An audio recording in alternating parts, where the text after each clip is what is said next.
ദീപം ദീപം. ഏവർക്കും സന്ധ്യാദീപത്തിലേക്ക് സ്വാഗതം.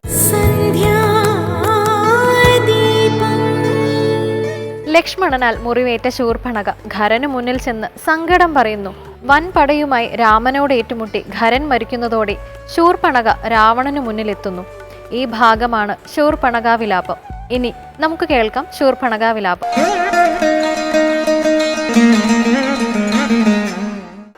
രാവണ ഭഗിനിയും രോദനം ചെയ്തു പിന്നെ രാവണനോടു പറഞ്ഞിടുവാൻ നടകൊണ്ടാൾ. സാക്ഷാൽ അഞ്ജനശൈലം പോലെ ശൂർപ്പണഖയും രാക്ഷസരാജൻ മുമ്പിൽ വീണുടൻ മുറയിട്ടാൾ. മുലയും മൂക്കും കാതും കൂടാതെ ചോരയുമായി അലറും ഭഗിനിയോടവനും ഉര ചെയ്താൻ.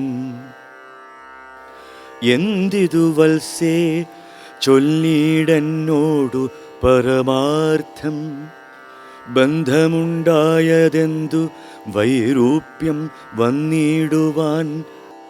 ശക്രനു കൃതാന്തനു പാശിയോ കുബേരനു ദുഷ്കൃതം ചെയ്തവൻ തന്നെ ഞാൻ ഒടുക്കുവൻ സത്യം ചൊല്ല് എന്ന നേരം അവളുമുറ ചെയ്താൾ. എത്രയും മൂഢൻ ഭവാൻ പ്രമത്തൻ പാനസക്തൻ, സ്ത്രീജിതൻ അതിഷഠൻ എന്തറിഞ്ഞിരിക്കുന്നു. രാജാവെന്നതുകൊണ്ടു ചൊല്ലുന്നു നിന്നെ വൃഥാ. ചാരചക്ഷുസ്സും വിചാരവുമില്ലേതും നിത്യം നാരീസേവയും ചെയ്തു കിടന്നീടെല്ലായ്പ്പോഴും.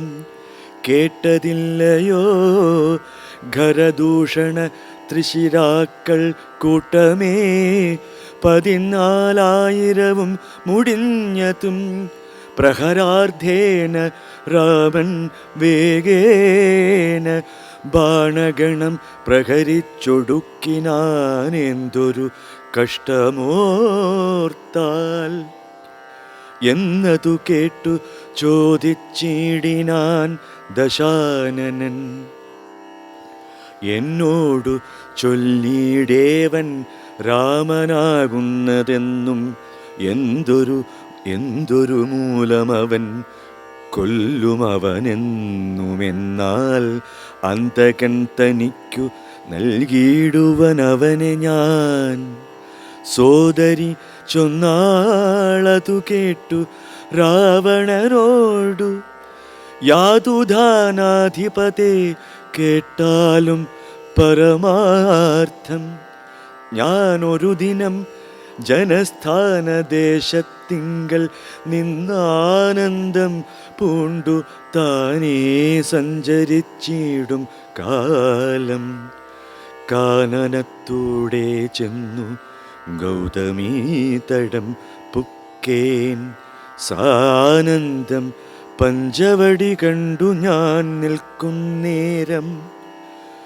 ആശ്രമത്തിങ്കൽ തത്ര രാമനെ കണ്ടേൻ ജഗദാശ്രയഭൂതൻ. ജടാവൽക്കലങ്ങളും പൂണ്ടു ചാപബാണങ്ങളോടുമെത്രയും തേജസ്സോടും താപസവേഷത്തോടും ധർമ്മധാരങ്ങളോടും സോദരനായിടുന്ന ലക്ഷ്മണനോടും കൂടി സാദരമിരിക്കുമ്പോൾ അടുത്തു ചെന്നു ഞാനും. ശ്രീരാമോത്സംഗേ വാഴും ഭാമിനി തന്നെ കണ്ടാൽ നാരികളൗവണ്ണം മറ്റില്ലല്ലോ ലോകത്തിങ്കൽ. ദേവഗന്ധർവനാഗമാനുഷ നാരിമാരിൽ ഏവം കാൺമാനുമില്ല കേൾപ്പാനുമില്ല നൂനം. ഇന്ദിരാദേവി താനും ഗൗരിയും വാണിമാതും ഇന്ദ്രാണി താനും മറ്റുള്ള അപ്സര സ്ത്രീവർഗവും നാണം പൂണ്ടൊളിച്ചിടും അവളെ വഴി പോലെ കാണുമ്പോൾ അനങ്കനും ദേവതയവളല്ലോ. തൽപതിയാകും പുരുഷൻ ജഗൽപതിയെന്നു കൽപ്പിക്കാം. വികൽപ്പമില്ലൽപ്പവും ഇതിനിപ്പോൾ ത്വൽപത്നിയാക്കിയിടുവാൻ തക്കവളിവളെന്നു കൽപ്പിച്ചു കൊണ്ടിങ്ങു പോന്നിടുവാൻ ഒരുമ്പെട്ടേൻ. മൽക്കുജനാസാകർണഛേദനം ചെയ്താനപ്പോൾ ലക്ഷ്മണൻ കോപത്തോടെ രാഘവനിയോഗത്താൽ വൃത്താന്തം ഖരനോടു ചെന്നു ഞാനറിയിച്ചേൻ യുദ്ധാർത്ഥം. നക്തഞ്ചരാനീകിനിയോടും അവൻ രോഷവേഗേന ചെന്നു രാമനോടേറ്റ നേരം നാഴിക 3:45 കൊണ്ടവനൊടുക്കിനാൻ. ഭസ്മമാക്കിയിടും പിണങ്ങിയിടുകിൽ വിശ്വം ക്ഷണാൽ വിസ്മയം. രാമനുടെ വിക്രമം വിചാരിച്ചാൽ കന്നൽ നേർമിഴിയാളാം ജാനകി ദേവി ഇപ്പോൾ നിന്നുടെ ഭാര്യയാകിൽ ജന്മസാഫല്യം വരും. ഇനി രാമായണ വ്യാഖ്യാനം കേൾക്കാം.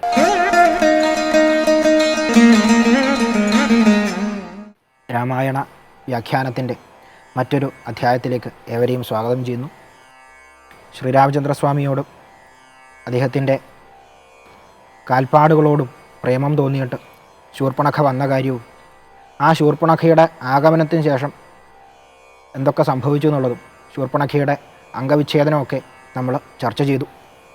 അത് കഴിഞ്ഞ് ശൂർപ്പണഖ ഖരദൂഷണ തൃശിരാക്കളോട് ഈ കാര്യം പറഞ്ഞ് അവർ ആദ്യം 14 സൈന്യവും അതിനുശേഷം 14,000 സൈന്യവുമായിട്ട് ഭഗവാനെ നേരിട്ടു. ആ 3 പേരും അവരുടെ സർവ്വസൈന്യവും ഭഗവാൻ 3:45 നാഴിക നേരം കൊണ്ട് ഇല്ലാണ്ടാക്കി. അവരെ 3 പേരെയും അവരുടെ സൈന്യത്തെയും. അങ്ങനെ ഈ വൃത്താന്തം അറിഞ്ഞിട്ട് ശൂർപ്പണഖ കരഞ്ഞുകൊണ്ട് തൻ്റെ ജ്യേഷ്ഠനായിട്ടുള്ള രാവണൻ, സർവശക്തൻ എന്ന് സ്വയം അഹങ്കരിക്കണ ആ രാവണൻ്റെ മുന്നിലേക്കെത്തി. എന്നിട്ട് രാവണനെ നിന്ദിച്ച് കുറേ കാര്യങ്ങൾ പറഞ്ഞു. നീ ഒന്നിനും കൊള്ളാത്തവനാണ്, എന്ത് രാജാവാ നീ? രാവണൻ്റെ മുഖത്ത് നോക്കിയിട്ട് നിറഞ്ഞ സദസ്സിൽ നിന്നിട്ട് ശൂർപ്പണഖ പറയാണ്, നീ പാനത്തിൽ മാത്രം, മദ്യപിക്കുന്നതിൽ മാത്രം ആസക്തിയുള്ളവനാണ്, സ്ത്രീജിതനാണ്. അങ്ങനെ സ്ത്രീകളുടെ ഇടയിൽ മാത്രം ജീവിക്കാനേ നിന്നെ കൊള്ളൂ. കൃത്യമായിട്ടുള്ള ചാരസംഘം നിനക്കില്ല. നീ നല്ലൊരു രാജാവല്ല, നീ എന്ത് രാജാവാണെന്ന് ചോദിച്ചു. എൻ്റെ അവസ്ഥ കണ്ടില്ലേ? അപ്പോഴാണ് രാവണൻ ശ്രദ്ധിക്കണത്. സഹോദരി അംഗവിച്ഛേദം ചെയ്യപ്പെട്ട് നിൽക്കുകയാണ്. അതിൻ്റെ കൂട്ടത്തിൽ ശൂർപ്പണഖ പറഞ്ഞു, ഖരൻ, ദൂഷണൻ, തൃശിരാവ്, ഈ ഭ്രാതാക്കൾ 3 പേര്, അവരുടെ 14,000 വരുന്ന സൈന്യങ്ങൾ മുഴുവൻ ആ രാമൻ 3:45 നാഴിക നേരം കൊണ്ട് ഇല്ലാണ്ടാക്കി. അവൻ്റെ അനുജനായിട്ടുള്ള ലക്ഷ്മണനാണ് എന്നെ ഈ അവസ്ഥയിലാക്കിയത്. ഇതൊന്നും നീ അറിഞ്ഞിട്ടില്ലേ? അപ്പോഴേ രാവണൻ ഏറെ ക്രുദ്ധനായിട്ട് ചോദിച്ചു, ആരായി രാമൻ? ഈ രാമൻ എന്ന് പറയണവൻ ആരാന്ന് ചോദിച്ചു. ആരായി ലക്ഷ്മണൻ? അപ്പോഴേ ശൂർപ്പണഖ രാവണൻ്റെ ശ്രദ്ധ പിടിച്ചു പറ്റാൻ വേണ്ടിയിട്ട്, വിഷയത്തിൽ രാവണൻ്റെ താല്പര്യം വർദ്ധിപ്പിക്കാൻ വേണ്ടിയിട്ട് പറയുകയാണ്, ഞാൻ പണ്ട് അങ്ങക്കറിയാലോ, ജനസ്ഥാനത്ത് അങ്ങ് ഈ 3 ഭ്രാതാക്കളുടെ കൂടെ ജീവിക്കാനുള്ള അവകാശം തന്നിട്ടുണ്ട്. ഞാനൊരു ദിവസം ഗൗതമീ തീരത്ത് സഞ്ചരിക്കുമ്പോൾ വളരെ മനോഹരിയായിട്ടുള്ളൊരു സ്ത്രീയെ കണ്ടു. അവളുടെ മുന്നിൽ ദേവനാരികൾ, അപ്സര സ്ത്രീകൾ, സാക്ഷാൽ ദേവിമാർ പോലും തോറ്റുപോകും, നാണിച്ചു പോവും. അത്രയ്ക്ക് സൗന്ദര്യമാണ്, അഭൗമമായിട്ടുള്ള സൗന്ദര്യത്തിന് ഉടമയാണ് അവൾ.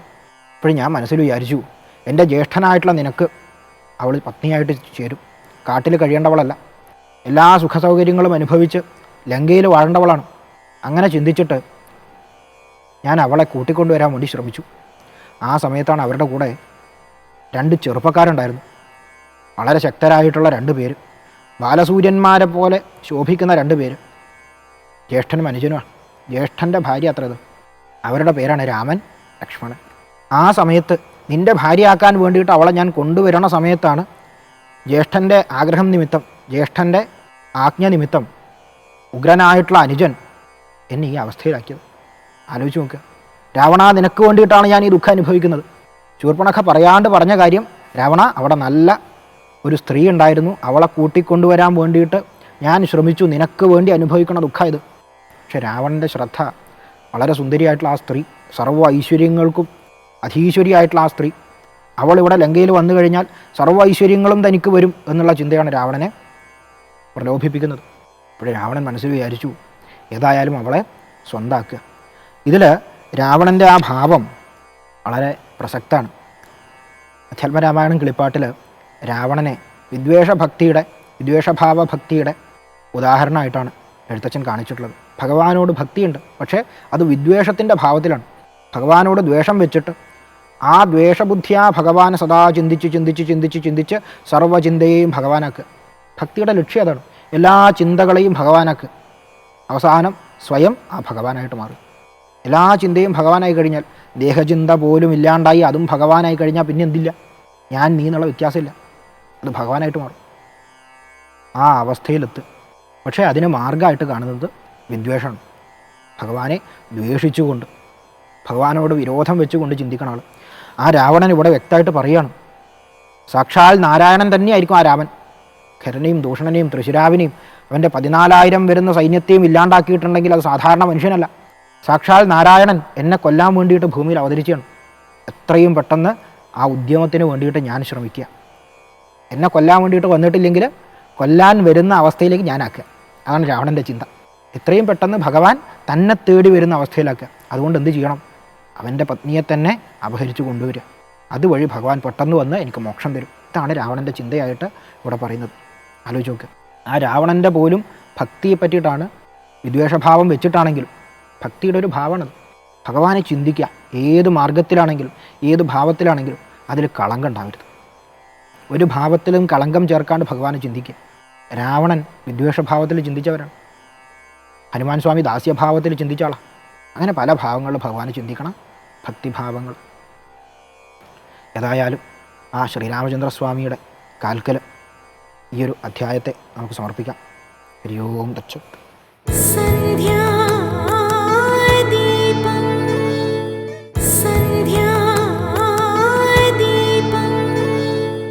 സീതാപഹരണത്തിനും തുടർന്നുണ്ടായ രാക്ഷസ വംശപതനത്തിനും നിമിത്തമായത് ശൂർപ്പണഖയാണ്. ഇന്നത്തെ രാമകഥാമൃതത്തിൽ ശൂർപ്പണഖയെക്കുറിച്ച് കേൾക്കാം. എല്ലാവർക്കും ഹൃദയം നിറഞ്ഞ നമസ്കാരം. കഥേമമ്മയുടെ ഇന്നത്തെ അധ്യായത്തിലേക്ക് എല്ലാവർക്കും ഹാർദമായ സ്വാഗതം. രാമായണത്തിലെ കഥാപാത്രങ്ങളെ പരിചയപ്പെടുമ്പോൾ നമുക്ക് ഒരിക്കലും മാറ്റി നിർത്താൻ പറ്റാത്തൊരു കഥാപാത്രമാണ് ശൂർപ്പണഖ, അല്ലേ? ശൂർപ്പണഖയെക്കുറിച്ചാണ് ഇന്നത്തെ അധ്യായത്തിൽ നമ്മൾ സംസാരിക്കുന്നത്. ശൂർപ്പണഖയ്ക്കുണ്ടായിട്ടുള്ള അംഗച്ഛേദത്തെക്കുറിച്ച് നമുക്ക് പരിശോധിക്കാം. വിശ്രവസന് കൈകസിയിൽ 4 കുട്ടികളാണ് ഉണ്ടായത്. ആദ്യത്തെ ആള് രാവണൻ, രണ്ടാമത്തെ ആള് കുംഭകർണൻ, മൂന്നാമത്തെ ആള് ശൂർപ്പണഖ, നാലാമത്തെ ആള് വിഭീഷണൻ. ഇങ്ങനെയാണ് 4 കുട്ടികളും. അതിൽ മൂന്നാമത്തവളും ഏറ്റവും സുന്ദരിയായിരുന്നവളും ഏറ്റവും അധികം മായാജാലങ്ങളൊക്കെ അറിയായിരുന്നവളും ഒപ്പം നഖങ്ങൾ ശൂർപ്പം പോലെ ചാൽ മുഖം പോലെ വലുതായിരുന്നവളുമാണ്. അതുകൊണ്ട് ആ പേര് ശൂർപ്പണഖ എന്ന് ആ കുട്ടിക്ക് പേരുണ്ടായി എന്നാണ്. നഖം മുറം പോലെയുള്ളവൾ എന്നാണ് ആ പേരിൻ്റെ അർത്ഥം. നോക്കൂ, ലങ്കയുടെ അധിപനാണ്, ലങ്കാ രാജാവാണ് രാവണൻ. ആ ലങ്കയിലെ രാജകുമാരിയായിരുന്നു ശൂർപ്പണഖ. ശൂർപ്പണഖ ഏട്ടന്മാരോടൊക്കെ വലിയ സ്നേഹമുള്ള ഒരു അനിയത്തിക്കുട്ടിയായിരുന്നു. ശൂർപ്പണഖയുടെ വിവാഹം മുമ്പ് കഴിഞ്ഞിട്ടുണ്ടെന്നും ആ വിവാഹത്തിൽ ഏർപ്പെട്ടുണ്ടായിരുന്ന ഒരു ഭർത്താവിനെ രാവണൻ അബദ്ധത്തിൽ വധിച്ചു എന്നും ഇനി ആരെയാണോ അങ്ങ് വിവാഹം കഴിക്കുന്നത് അത് ഞാൻ തന്നെ താല്പര്യപ്പെട്ടിട്ട് നടത്തി തരാമെന്നൊക്കെ രാവണൻ ശൂർപ്പണഖയ്ക്ക് വാക്കു കൊടുത്തു എന്നൊക്കെ പൂർവ്വകഥകളുണ്ട്. എന്തായാലും അതൊക്കെ ആ ഭാഗത്തിരിക്കട്ടെ. ഇപ്പോൾ ശൂർപ്പണഖയെ നമ്മൾ എങ്ങനെയാണ് സ്മരിക്കാറുള്ളത്? നമുക്ക് എല്ലാവർക്കും അറിയാം. പഞ്ചവടിയിൽ ഭഗവാൻ സീതാദേവിയോടൊപ്പം ലക്ഷ്മണസ്വാമിയോടൊപ്പം വനവാസത്തിൽ പാർക്കുന്ന കാലത്താണ് ശൂർപ്പണഖയുടെ ഒരു പ്രവേശനം രാമായണത്തിൽ പ്രത്യക്ഷമായിട്ട് നമുക്ക് കാണാൻ സാധിക്കുന്നത്. ശൂർപ്പണഖ ഇങ്ങനെ രാത്രിയും രാവിലെയും കാട്ടുകൂടെയൊക്കെ സഞ്ചരിക്കുന്ന സമയത്ത് പല ആൾക്കാരെയും കാണും. ദുർബലരായിട്ടുള്ള ആൾക്കാരെയൊക്കെ ഒരു പിശാചിനിയെ പോലെ വധിക്കും. അതിൽ ഏറ്റവും സൗന്ദര്യത്തോടു കൂടി ശൂർപ്പണഖ ഇന്നേ കാലത്തിനിടയ്ക്ക് കണ്ട ഏറ്റവും പുരുഷോത്തമനായിട്ടുള്ള ഒരാളായിരുന്നു ശ്രീരാമസ്വാമി. ശ്രീരാമനെ കണ്ടതോടുകൂടി ശൂർപ്പണഖയ്ക്ക് ഉണ്ടായിട്ടുള്ള ഒരു അധിനിവേശം, പ്രേമം എത്രയാന്ന് പറഞ്ഞാൽ മതിയാവില്ല. അത്രയധികം അനുരാഗം, സ്നേഹം, ഇയാളെ ഭർത്താവായിട്ട് വേണം, അല്ലെങ്കിൽ കുറച്ചുകൂടെയൊക്കെ പറയുകയാണെങ്കിൽ ഒരു കാമചിന്തയാണ് ശൂർപ്പണഖയ്ക്ക് ഉണ്ടായത്. അത് ഭഗവാന്റെ ശരീര സൗന്ദര്യം കണ്ടിട്ട്. ഉടനെ തന്നെ തൻ്റെ ഈ രാക്ഷസ രൂപം മാറ്റി അതിചൈതന്യവതിയായിട്ടുള്ള സുന്ദരിയായിട്ടുള്ള ഒരു രാജകുമാരിയുടെ വേഷത്തിൽ ശ്രീരാമസ്വാമിയുടെ അടുത്തേക്ക് ശൂർപ്പണഖ പോവുകയും തൻ്റെ പ്രണയ അഭ്യർത്ഥന നടത്തുകയും ചെയ്തു.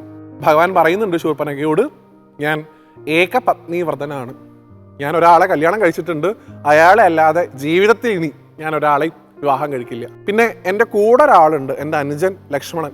അദ്ദേഹം വിവാഹം കഴിച്ചിട്ടുണ്ട്, പക്ഷേ അദ്ദേഹത്തിൻ്റെ ഭാര്യ ഇപ്പം അദ്ദേഹത്തിൻ്റെ കൂടെ ഇല്ല, അയോധ്യയിലാണ്.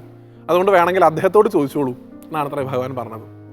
അങ്ങനെ ശൂർപ്പണഖ രാമനെ കിട്ടില്ല എന്ന് ഉറപ്പായതോടുകൂടി ലക്ഷ്മണനെങ്കിൽ ലക്ഷ്മണൻ എന്ന് കരുതി ലക്ഷ്മണൻ്റെ അടുത്തേക്ക് പോയി. ലക്ഷ്മണനാണെങ്കിലോ അദ്ദേഹം പറഞ്ഞു, ഞാനും വിവാഹിതനാണ്, എനിക്ക് ഇങ്ങനെയുള്ള കാര്യങ്ങളിലൊന്നും താല്പര്യമില്ല, എനിക്ക് ആകെയുള്ള ഉത്തരവാദിത്വം എന്ന് പറഞ്ഞാൽ ഏട്ടനെയും ഏട്ടത്തിയമ്മയും നോക്കുക എന്നുള്ളത് മാത്രമാണ് എൻ്റെ ഉത്തരവാദിത്വം. ഇതിൻ്റെ ഇടയിൽ കല്യാണത്തെക്കുറിച്ചൊന്നും ഞാൻ ചിന്തിക്കണില്ല, ഏട്ടനോടനെ പോയി പറഞ്ഞോളൂ. വീണ്ടും ശൂർപ്പണഖ ശ്രീരാമസ്വാമിയുടെ അടുത്തെത്തി. ഭഗവാൻ വീണ്ടും ഈ പറഞ്ഞതൊക്കെ തന്നെ ഒന്നുകൂടെ പറഞ്ഞു, ലക്ഷ്മണന്റെ അടുത്തേക്ക് വിട്ടു. ഇങ്ങനെ ഒരു പന്ത് തട്ടുന്നത് പോലെ അങ്ങോട്ടും ഇങ്ങോട്ടും ശൂർപ്പണഖ പോയിക്കൊണ്ടേയിരുന്നു എന്നാണ്. കുറെ കഴിഞ്ഞപ്പോൾ ശൂർപ്പണഖയ്ക്ക് മനസ്സിലായി, ഏട്ടനും അനിയനും കൂടെ തന്നെ അപഹസിക്കുകയാണ്, കളിയാക്കുകയാണ്. രാമനെ തനിക്ക് കിട്ടാതിരിക്കാനുള്ള കാരണം രാമൻ ഏകപത്നി വ്രതനായതുകൊണ്ടാണല്ലോ. കല്യാണം കഴിച്ചു, അതാരാ? ഈ കാണുന്ന സീത. അപ്പൊ ഈ സീത ഇല്ലാണ്ടായി കഴിഞ്ഞാൽ രാമനെ എനിക്ക് കിട്ടുമല്ലോ എന്ന് കരുതി തൻ്റെ ആ പൂർവ്വരൂപത്തെ പ്രാപിച്ചു ശൂർപ്പണഖ. അത്യന്തം ഘോരമായിട്ടുള്ള രാക്ഷസ സ്ത്രീയായിട്ട് ശൂർപ്പണഖ മാറുകയും സീതയെ വധിക്കാനായി അങ്ങോട്ട് പാഞ്ഞെടുക്കുകയും ചെയ്തു എന്നാണ്. ആ സമയത്ത് ലക്ഷ്മണസ്വാമി തൻ്റെ കയ്യിലുണ്ടായിരുന്ന ആ വാളുകൊണ്ട് ശൂർപ്പണഖയുടെ അംഗങ്ങൾ വെട്ടി വിരൂപയാക്കി പറഞ്ഞയച്ചു എന്നുമാണ് കഥ. ശൂർപ്പണഖ ആദ്യം പോയത് തൻ്റെ ജ്യേഷ്ഠനായിട്ടുള്ള രാവണന്റെ അടുത്തേക്കായിരുന്നില്ല, മറിച്ച് അദ്ദേഹത്തിൻ്റെ സഹോദര സ്ഥാനീയനായിട്ടുള്ള ഖരൻ എന്ന് വിളിക്കപ്പെടുന്ന ഒരു രാക്ഷസൻ ഉണ്ടായിരുന്നു. ആ ഖരനോടാണ് ആദ്യം പോയി ശൂർപ്പണഖ പരാതി പറയുന്നത്. ഇങ്ങനെ 2 താപസന്മാരും ഒരു പെണ്ണും കൂടെ കാട്ടിലുണ്ട്, എന്നെ ഈ കോലത്തിലാക്കി വിട്ടത് അതിലൊരുത്തനാണ്, പോയി പകരം ചോദിച്ചിട്ട് വരുമെന്ന്. അങ്ങനെയാണ് ഖരദൂഷണന്മാർ ഭഗവാനുമായിട്ട് യുദ്ധം ചെയ്യാനായിട്ട് അങ്ങോട്ട് വരുന്നത്. അങ്ങനെ ഖരനെയും ദൂഷണനെയും ഭഗവാൻ വധിക്കുന്നു. ആ ഭഗവാന്റെ യുദ്ധത്തിൻ്റെ തീവ്രത മനസ്സിലാക്കിയ ശൂർപ്പണഖയ്ക്ക് മനസ്സിലാവുന്നു, ഇദ്ദേഹത്തെ തോൽപ്പിക്കാൻ ഇവരെ കൊണ്ടൊന്നും സാധിക്കില്ല, അത് രാവണനെ കൊണ്ട് മാത്രമേ സാധിക്കുള്ളൂ എന്ന്. അങ്ങനെയാണ് ലങ്കയിൽ ചെന്ന് തൻ്റെ ജ്യേഷ്ഠനായിട്ടുള്ള രാവണനോട് രാമനെക്കുറിച്ച് മാത്രമല്ല സുന്ദരിയായിട്ടുള്ള സീതയെക്കുറിച്ചുകൂടി ശൂർപ്പണഖ വിവരങ്ങൾ പങ്കുവയ്ക്കുന്നത്. കാരണം രാമനെക്കുറിച്ച് മാത്രം പറഞ്ഞാൽ, അല്ലെങ്കിൽ എനിക്കുണ്ടായിട്ടുള്ള ഈ വൈരൂപ്യത്തെക്കുറിച്ച് പറഞ്ഞാൽ ഏട്ടൻ ഇറങ്ങി പുറപ്പെടുന്നുള്ള ധാരണ ചിലപ്പോൾ ശൂർപ്പണഖയ്ക്ക് ഉണ്ടായിട്ടുണ്ടാവില്ല. മറിച്ച് സുന്ദരിയായിട്ടൊരു സ്ത്രീ അവിടെ ഉണ്ട്, അത്രയും സൗന്ദര്യം വേറെ ആരിലും കണ്ടിട്ടില്ല, മഹാലക്ഷ്മിക്ക് സമമാണ് ആ പെൺകുട്ടി എന്നൊക്കെ പറഞ്ഞാൽ ആ സൗന്ദര്യം കാണാനായിട്ട് ആ സ്ത്രീയിൽ മോഹമുണ്ടായി രാവണൻ ഇറങ്ങി പുറപ്പെടുന്നു ചിലപ്പോൾ ശൂർപ്പണഖ ചിന്തിച്ചിട്ടുണ്ടാവാം. എന്തായാലും അങ്ങനെയാണ് രാവണന്റെ അടുത്തേക്ക് ഈ രാമലക്ഷ്മണന്മാരെക്കുറിച്ചും സീതാദേവിയെക്കുറിച്ചുമുള്ള ഒരു വിവരണം ശൂർപ്പണഖ പങ്കുവയ്ക്കുന്നത്. പിന്നീട് അങ്ങോട്ടുണ്ടായതൊക്കെ ചരിത്രമാണ്, അത് നമുക്ക് അടുത്ത അധ്യായങ്ങളിൽ പങ്കുവയ്ക്കാം.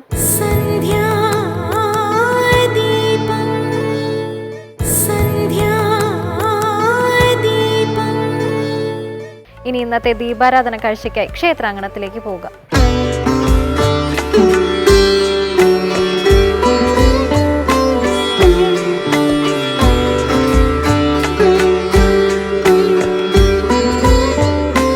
തൃശൂർ ജില്ലയിലെ ഇരിങ്ങാലക്കുട പട്ടണം. ഇവിടെ കേരളത്തിലെ മഹാക്ഷേത്രങ്ങളിലൊന്നായ കൂടൽമാണിക്യം ക്ഷേത്രം സ്ഥിതി ചെയ്യുന്നു. തൃപ്രയാർ, കൂടൽമാണിക്യം, മൂഴിക്കുളം, പായമ്മൽ എന്നിവ രാമായണവുമായി ബന്ധപ്പെട്ട 4 അമ്പലങ്ങൾ എന്നറിയപ്പെടുന്നു. ക്ഷേത്രത്തിൽ ഭരതസങ്കല്പത്തിലാണ് പ്രതിഷ്ഠ.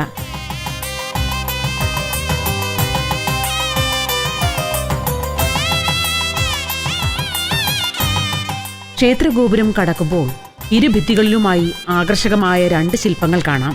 ഒന്ന് ശ്രീരാമ പട്ടാഭിഷേകം, 2 നന്ദിഗ്രാമം, ചെമ്പുമേഞ്ഞ ശീവേലിപുര, ബലിക്കൽപുര, കൂത്തമ്പലം എന്നിങ്ങനെ ഒരു മഹാക്ഷേത്രത്തിന്റെ കെട്ടും മട്ടും ഇവിടെ കാണാം. കിഴക്കോട്ടാണ് ക്ഷേത്ര ദർശനം എങ്കിലും കിഴക്കു പടിഞ്ഞാറായി 2 ഗോപുരവാതിലുകളുണ്ട്.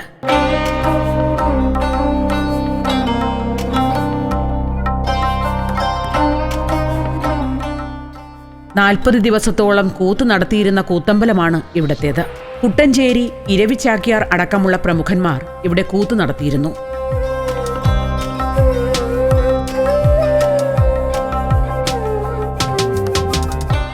പത്തേക്കർ വിസ്തൃതിയുണ്ട് ക്ഷേത്രഭൂമിക്ക്. ഇവിടെ അതിവിശാലമായൊരു ക്ഷേത്രക്കുളം കാണാം. യാഗശാലയായിരുന്ന സ്ഥലത്ത് സ്വയം ആവിർഭവിച്ചതാണ് ഇവിടുത്തെ കുളം എന്നാണ് ഐതിഹ്യം. ക്ഷേത്ര ആവശ്യങ്ങൾക്കുള്ള ജലം എടുക്കുന്നത് ഇതിൽ നിന്നാണ്. പണ്ട് കുലീപനി മഹർഷി തപസ് ചെയ്തിരുന്നു എന്ന് വിശ്വാസമാണ് ഈ കുളത്തിന് കുലീപനി തീർത്ഥം എന്ന പേര് കിട്ടാൻ കാരണം. ഈ കുളത്തിലെ മത്സ്യങ്ങളെല്ലാം ഓരോ ദേവന്മാരാണ് എന്ന വിശ്വാസത്തിലാണ് ഇവിടെ മീനൂട്ടൽ ചടങ്ങ് നടത്തുന്നത്.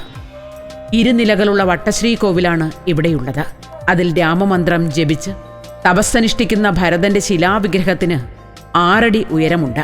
വലത് കൈകളിൽ ഒന്നിൽ വില്ലും മറ്റൊന്നിൽ അഭയമുദ്രയും ഇടത് കൈകളിൽ യഥാക്രമം ശംഖും ചക്രം എന്നിവയും കഴുത്തിൽ താമരമാലയും അണിഞ്ഞ വിഗ്രഹമാണ് ഭരതന്റേത്. കുലീപനി യാഗശേഷം യജ്ഞാദേവ പ്രതിഷ്ഠയോടുകൂടിയ അമ്പലം ഇവിടെ ഉണ്ടായി എന്നും പിന്നീട് ശൈവ വൈഷ്ണവ തർക്കങ്ങളെ തുടർന്ന് ക്ഷേത്രം പുനരുദ്ധരിച്ചു എന്നും ഇക്കാലത്ത് മത്സ്യബന്ധനത്തിന് പോയ തൊഴിലാളികൾക്ക് 4 വിഗ്രഹങ്ങൾ കിട്ടിയെന്നും അതിൽ ഭരതന്റേത് ഇവിടെ പ്രതിഷ്ഠിച്ചു എന്നുമാണ് ഐതിഹ്യം. തൃപ്രയാർ ആറാട്ടിന് ഇവിടത്തെ പൂജ നേരത്തെ അവസാനിപ്പിക്കുമെന്നും പറയപ്പെടുന്നു.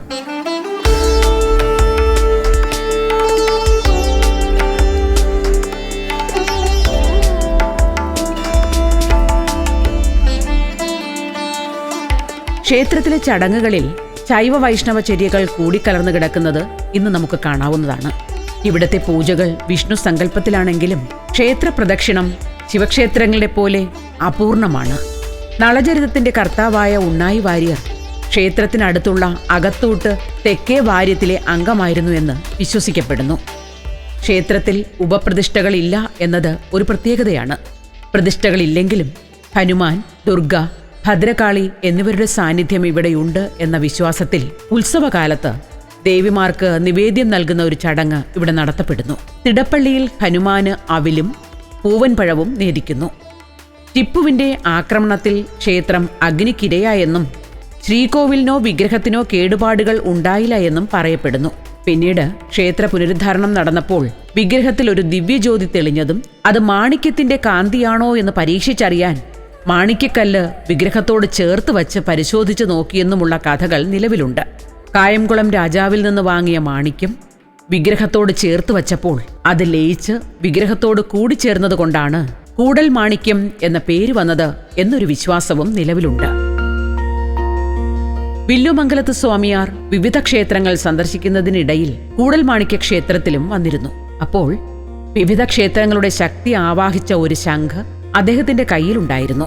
ക്ഷേത്രത്തിന്റെ മുഖമണ്ഡപത്തിൽ വച്ച് ശംഖ് താഴെ വീണുടഞ്ഞ് സകല ക്ഷേത്രത്തിലെയും ശക്തി ഇവിടത്തെ ശക്തിയോട് കൂടിച്ചേരുകയും ചെയ്തു എന്നൊരു ഐതിഹ്യവും നിലവിലുണ്ട്. ഈ വിശ്വാസമാണ് ഇവിടത്തെ മൂർത്തിക്ക് സംഗമേശ്വരൻ എന്ന പേരുകൂടി നേടിക്കൊടുത്തത് എന്നൊരു അഭിപ്രായമുണ്ട്. എന്നാൽ സംഗമേശ്വരൻ ശിവന്റെ നാമമാണെന്നും മൂർത്തിയുടെ ശൈവ ചൈതന്യമാണ് ഇതിന് പിന്നിലെന്നും വിശ്വസിക്കുന്നവരുമുണ്ട്.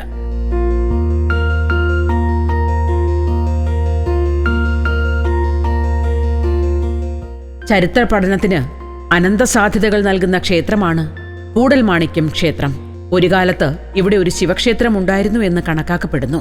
ക്ഷേത്രത്തിൽ ആരാധന നടത്തിയിരുന്നത് ജൈനമുനിയായ ബാഹുബലിയുടെ സഹോദരൻ ഭരതേശ്വരനായിരുന്നു എന്ന വിശ്വാസമുണ്ട്.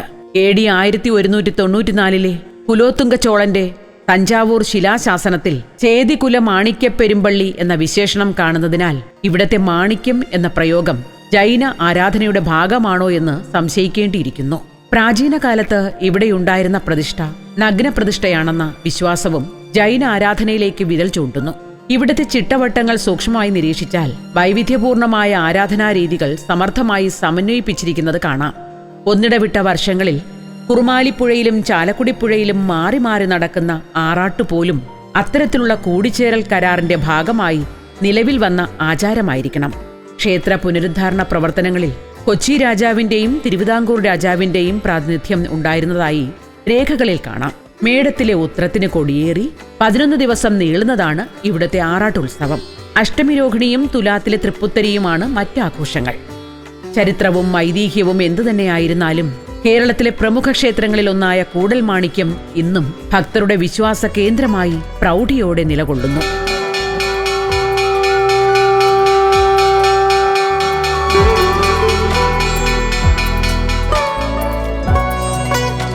നമ്മുടെ പ്രായം കൂടിക്കൂടി വരുന്നതിനനുസരിച്ച് ശാരീരിക പ്രവർത്തനങ്ങൾ മന്ദഗതിയിലാകും. ഈശ്വരാരാധന, ചെറിയ വിനോദങ്ങൾ, വായന, എഴുത്ത് എന്നിവയിലൂടെയെല്ലാം നമ്മുടെ ഉന്മേഷം വീണ്ടെടുക്കാനാകും. സ്വന്തം അവസ്ഥയെ ശപിച്ച് മറ്റുള്ളവരെ പഴി പറഞ്ഞ് ജീവിക്കാൻ ശ്രമിച്ചാൽ ജീവിതം കൂടുതൽ ദുരിതപൂർണമാകും. ഇന്നത്തെ സന്ധ്യാദീപം ഇവിടെ പൂർണ്ണമാകുന്നു. ഏവർക്കും നന്ദി.